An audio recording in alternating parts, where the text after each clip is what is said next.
basically I think that my story started before it really started, because on New Year's, I'm not very good at keeping New Year's resolutions, and so I figured that, this year would be different, and I would just, say a prayer that God would use me this year to, do something unselfish for somebody else, and, I've never had to sacrifice anything that I couldn't give back, and so, this year I just prayed that I would be able to touch, somebody else's life, just unselfishly, and just make a sacrifice that actually meant something to somebody else. And so I prayed that New Year's Eve to be my resolution. And I found out I was pregnant in February. My mom wanted to go and get a confirmation, and so we went to Mid-Cities to get a sonogram and pregnancy test done just for confirmation. And I was there, and my counselor was Linda Bessie, and just talking to her, just helped me so much, because I had never believed in abortion, and I had never even thought that that would have ever been an option, but you don't really know until you're in the situation and you're not ready to have a child, and you can't take care of one, to really kind of, I don't know, just, you think different things. You think differently when you're in the situation.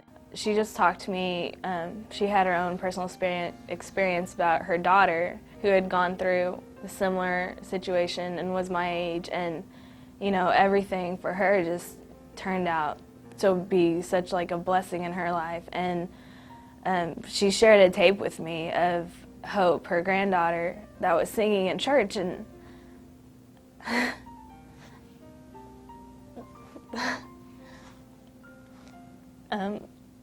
that just really touched me, because, her daughter gave her granddaughter the opportunity.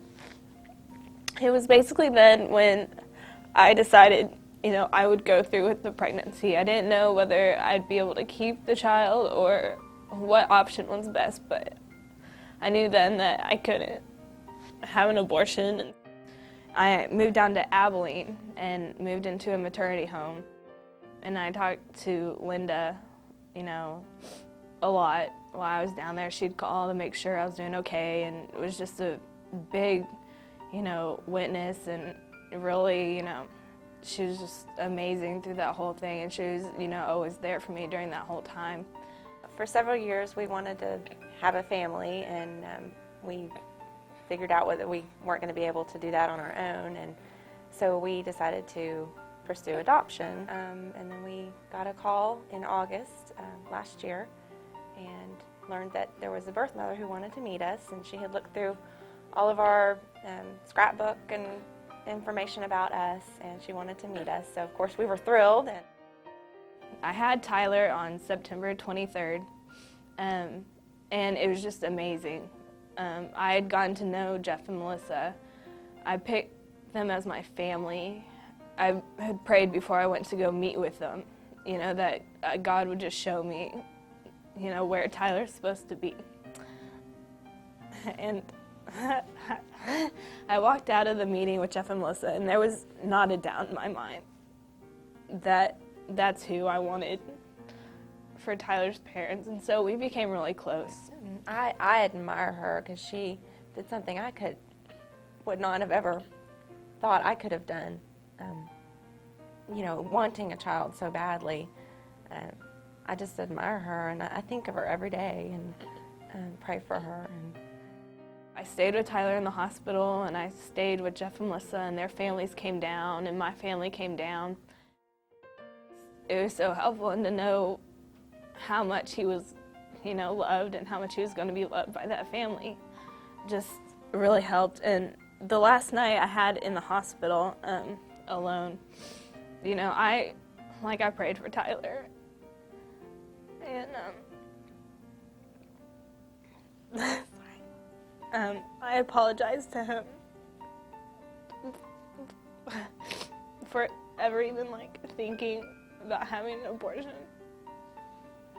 because he was such a blessing in my life, and I learned so many different, important, lifelong lessons from going through that. And I wouldn't have changed anything.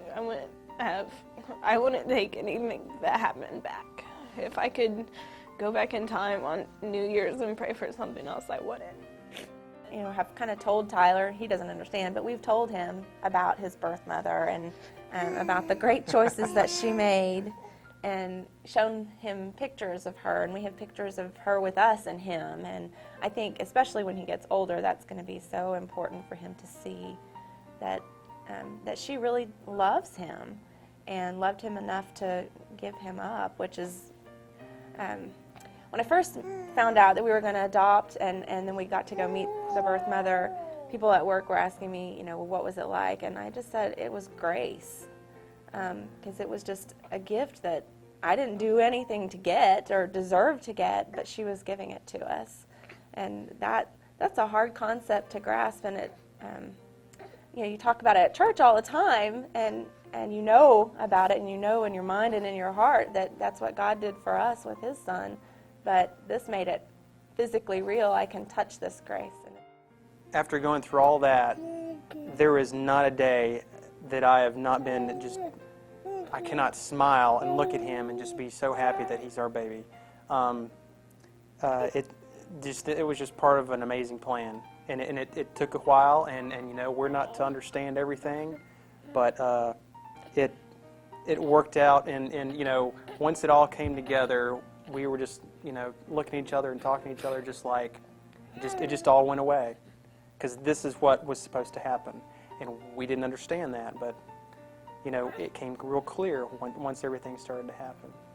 So it makes us, after going through that time, it makes us really appreciate what he means to us and what he is and that type of thing, right?